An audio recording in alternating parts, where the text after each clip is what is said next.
ഇനി അടുത്തത്, അവർ വേഗത്തിൽ ഓടുന്നു. അപ്പോൾ ഓടുക എന്നുള്ളതിന് റൺ എന്നുള്ള വാക്ക് ഉപയോഗിക്കുക അല്ലേ.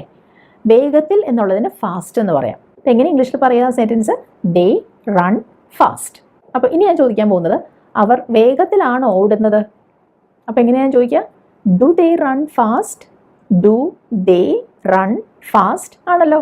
ഇനി എൻ്റെ ചോദ്യം, അവർ എങ്ങനെയാണ് ഓടുന്നത്? എങ്ങനെ, ഏത് രീതിയിൽ? പതുക്കെയാണോ വേഗത്തിലാണോ? അപ്പോൾ ഫാസ്റ്റ് എന്നുള്ളതാണ് ഉത്തരം കേട്ടോ. അപ്പോൾ എങ്ങനെയാണ് ഞാൻ ചോദിക്കുക? എങ്ങനെ എന്നുള്ളതിന് ഏത് വാക്ക് ഉപയോഗിക്കുക? ഹൗ അല്ലേ. അപ്പോൾ ആ വാക്ക് ഇതിന് മുൻപ് നമ്മൾ കണ്ട ആ യെസ് ഓർ നോ ചോദ്യത്തിന് മുൻപിൽ ചേർത്താൽ മതി. എന്താവും ചോദ്യം? How do they run? How do they run? ഉത്തരം ദേ റൺ ഫാസ്റ്റ്. അപ്പോൾ ഇംഗ്ലീഷിലെ ചോദ്യങ്ങൾ ചോദിക്കാൻ നിങ്ങൾക്ക് മനസ്സിലായി എന്നാണ് ഞാൻ കരുതുന്നത്.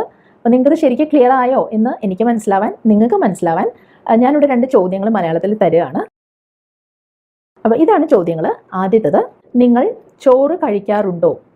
നിങ്ങൾ ചോറ് കഴിക്കാറുണ്ടോ? അപ്പോൾ ശ്രദ്ധിച്ചല്ലോ, ഇതൊരു യെസ് അല്ലെങ്കിൽ നോ എന്ന് ഉത്തരം കിട്ടുന്ന തരം ചോദ്യമാണ്. അതെ അല്ലെങ്കിൽ അല്ല എന്നല്ല ഉത്തരം കിട്ടുക, അത് ഓർക്കണം കേട്ടോ. രണ്ടാമത്തത്, അയാൾ എവിടെയാണ് ജോലി ചെയ്യുന്നത്? അയാൾ എവിടെയാണ് ജോലി ചെയ്യുന്നത്? അപ്പോൾ ഈ ചോദ്യത്തിന് ശരിയായ ഒരു ഉത്തരം തന്നെ കിട്ടും, യെസ് അല്ലെങ്കിൽ നോ എന്നല്ല ഉത്തരം കിട്ടുക. അപ്പോൾ അത് ഓർക്കണം കേട്ടോ. പിന്നെ ഒരു ക്ലൂ കൂടെ ഞാൻ തരാം. ഈ ജോലി ചെയ്യുക എന്നുള്ളതിന് നമ്മൾ ഇംഗ്ലീഷിൽ ഉപയോഗിക്കുന്ന വാക്ക് വർക്ക് എന്നാണ് കേട്ടോ. WORK, work.